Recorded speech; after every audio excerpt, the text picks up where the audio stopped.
Orthodox വിഭാഗത്തിലുള്ള ആരെങ്കിലും അവിടെ വരികയോ നിങ്ങളെ പ്രവേശിക്കുന്നതിന് തടസ്സം ഉണ്ടാക്കുക?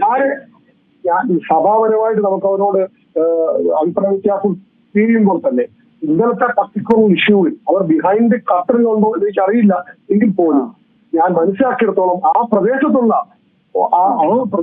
യഥാർത്ഥ ഇടവകയിലുള്ള 8 കുടുംബങ്ങളിൽപ്പെട്ട ആ ഓർത്തഡോക്സുകാരായ മനുഷ്യർക്ക് ഈ കുഞ്ഞിന്റെ മരണത്തിൽ അവർക്കും അതീവ ദുഃഖമുണ്ട്. അവരും ഈ ശവചരിയിലാണ് വീട്ടിലേക്ക് വന്നതാ, അവർക്ക് ദുഃഖമുണ്ട്. അവരെ വിചാരിച്ചത് കുഞ്ഞിന് ഏറ്റവും നന്ദിയായ ഒരു യാത്രയൊക്കെ നടത്തിക്കോട്ടെ എന്ന് കരുതി അവരെ പ്രദേശത്തേക്ക് വന്നതേ ഇല്ല. അത് ഞാൻ മനസ്സിലാക്കിയിടത്തോളം അവർ വന്നിട്ടില്ല. മറ്റാരെങ്കിലും ഇതിന്റെ ഉന്നത തലത്തിലുള്ളവർ ഇതിന്റെ വിജയന്റെ കഥയിൽ പ്രവർത്തിക്കുന്നു എനിക്ക് അറിയിട്ടില്ല. ഞാൻ അവരെ കുറ്റപ്പെടുത്തുന്നില്ല. ഇന്ന് കുറ്റപ്പെടുന്ന ആ ഇടവക്കാരായ മിത്രദേശ വിഭാഗത്തിൽപ്പെട്ട ഓർത്തഡോക്സ് വിഭാഗത്തിൽപ്പെട്ട ഒരു കുടുംബാംഗങ്ങൾ പോലും ഒരു എതിർപ്പിന്റെ സ്വരം ഉണ്ടാക്കിയില്ല. ഞങ്ങളുടെ കൂടെ നിന്ന് ഞങ്ങളുടെ ഇടവകാങ്ങൾ 125 കുടുംബങ്ങളിൽ നിന്ന് വരുന്ന പരമാവധി 200 പേര് മാത്രമേ ഉണ്ടാക്കുള്ളൂ. ബാക്കി 1000-ഓളം പേര് വന്നതിൽ 1,00,000 പേരും ഓർത്തഡോക്സുകാരായി, കുഞ്ഞിന്റെ ബന്ധുക്കളും നാട്ടുകാരുമായിട്ടുള്ളവര്. ഓർത്തഡോക്സുകാരാണ്, ഹിന്ദു വിശ്വാസമുള്ളവരുണ്ട്, മുസ്ലിം വിഭാഗത്തിൽപ്പെട്ടവരുണ്ട്.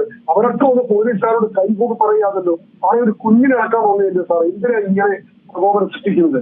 എന്തിനാണ് ഇദ്ദേഹം ഇത്രയേറെ ടെമ്പറായിട്ട് ഒരു വിജയമായിട്ട്, അല്ലെങ്കിൽ ഞങ്ങൾ എന്തോ ഒരു കൊള്ള സംഘത്തെ നേരിടുന്നത് പോലെ, അല്ലെങ്കിൽ എന്തോ കവർന്നെടുക്കാൻ വന്നവരെ തീവ്രവാദികളെയോ അക്രമകാരികളെയോ നേരിടുന്ന ഒരു വൈരാഗ്യ ബുദ്ധിയോടെ പെരുമാറാൻ ഈ SI ലഭിക്കും? അതിനേക്കാൾ ക്രൂരമായിട്ട് ASI രാജേഷ് എന്ന് പറഞ്ഞ ആൾക്കും അധികാരം കൊടുത്തത്?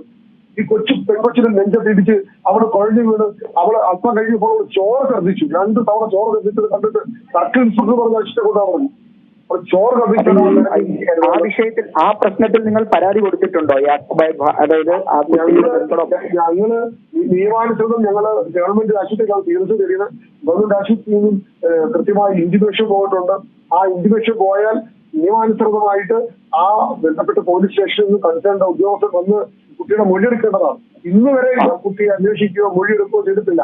അതിനെ തുടർന്ന് BNS നിയമപ്രകാരം അത് അനുവദിക്കുന്ന പ്രകാരം ഞങ്ങൾ ഈ പെൺകുട്ടിയുടെ പരാതി ഞങ്ങൾ DCP തയ്യാറാക്കി അത് ഇമെയിലായിട്ട് ഞങ്ങൾ സ്റ്റേഷൻ ഹൗസ് ഓഫീസർക്ക് അയച്ചിട്ടുണ്ട്. അതോടൊപ്പം തന്നെ ജില്ലാ പോലീസ് സൂപ്രണ്ടിനും മാവേലിക്കര DYSPക്കും ഉൾപ്പെടെയുള്ളവർക്ക് ഞങ്ങൾ അതിന്റെ പരാതി ഞങ്ങൾ ഇതുവരെ ഈ SHOയ്ക്ക് അയച്ചിട്ടും ഇതുവരെ അന്വേഷണത്തിന് വരാനിട്ടും ഞങ്ങൾ അതുകൊണ്ട് വീണ്ടും അത് രജിസ്റ്റേർഡ് പോസ്റ്റില് ബന്ധപ്പെട്ടവർക്കെല്ലാം തന്നെ അയക്കുകയാണ്. അതോടൊപ്പം തന്നെ മനുഷ്യാവകാശ കമ്മീഷനിലും വനിതാ കമ്മീഷനിലും ശിശു ബാലാവകാശ കമ്മീഷനിലും ഉൾപ്പെടെ ഞങ്ങൾ പരാതി കൊണ്ടുവന്നു. കാരണം കുട്ടികളെയും സ്ത്രീകളെയും കലാപകാരെ നേരിടുന്നത് പോലെ നമ്മൾ മറ്റു പല സ്ഥലങ്ങളിലും യുദ്ധസ്ഥലങ്ങളിലൊക്കെ കണ്ടിട്ടുണ്ട്. അവിടത്തെ നേരിടുന്നത് പോലെ കലാപക്കാരെ നേരിടുന്നത് പോലെ ശബ്ദം ഒരു കുഞ്ഞിന്റെ പ്രതിഷേധവുമായി വന്ന ഒരു സമൂഹത്തെ നേരിടാൻ ഇവർക്ക് അധികാരം കൊടുത്തേ? ഇതിനെന്തിനാണ് ഈ ക്രൂരമായ പ്രവൃത്തി ചെയ്യുന്നത്? എന്നിട്ടിപ്പോൾ പല വിധത്തിൽ പല വഴി ഭീഷണി നിർത്തുകയാണ്. ഇലക്ഷൻ ഒന്ന് കഴിഞ്ഞോട്ടെ, ഇന്നെല്ലാം പിടിച്ച് അകത്തിടും എന്ന് പറഞ്ഞുകൊണ്ട് ഇന്നെയൊക്കെ ഞങ്ങൾ കാണിച്ചു തരാം, ഇതൊക്കെ ഞങ്ങൾ പോലീസ് സ്റ്റേഷൻ ലോക്കപ്പ് എന്താണെന്നും ലോക്കപ്പ് പറഞ്ഞത് എന്താണെന്നും കാണിച്ചു തരാമെന്നൊക്കെ ബന്ധപ്പെട്ട അവരെ ആൾക്കാർ വഴി അവരെ നമുക്ക് ഇൻറ്റിമേഷൻ തന്ന മനുഷ്യരെ മൊത്തം ഐക്യതരാക്കി വെക്കുക.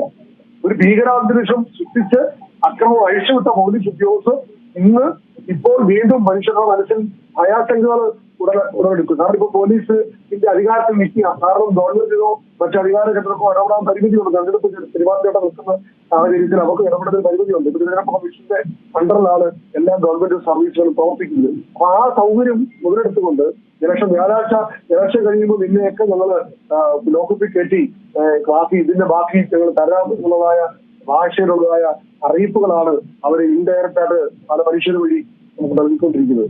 അപ്പൊ ഇത് എന്താണ് ഇങ്ങനെ ഒരു കലാപാഹ്വാനം സൃഷ്ടിക്കാനാണോ പോലീസിനെ ഇവിടെ നമ്മൾ കേരളത്തിൽ പോലീസിനെ സൃഷ്ടിച്ചിരിക്കുന്നത്, പോലീസിനെ നിയോഗിച്ചിരിക്കുന്നത്? ഇവരുടെ ഉത്തരവാദിത്വം എന്താണ്?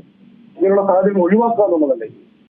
ഏറ്റവും പുതിയ വാർത്തകളും വിശേഷങ്ങളും വിരൽ തുമ്പിലറിയാൻ Zee മലയാളം ന്യൂസ് എല്ലാ ഡിജിറ്റൽ പ്ലാറ്റ്ഫോമുകളിലും ലഭ്യം.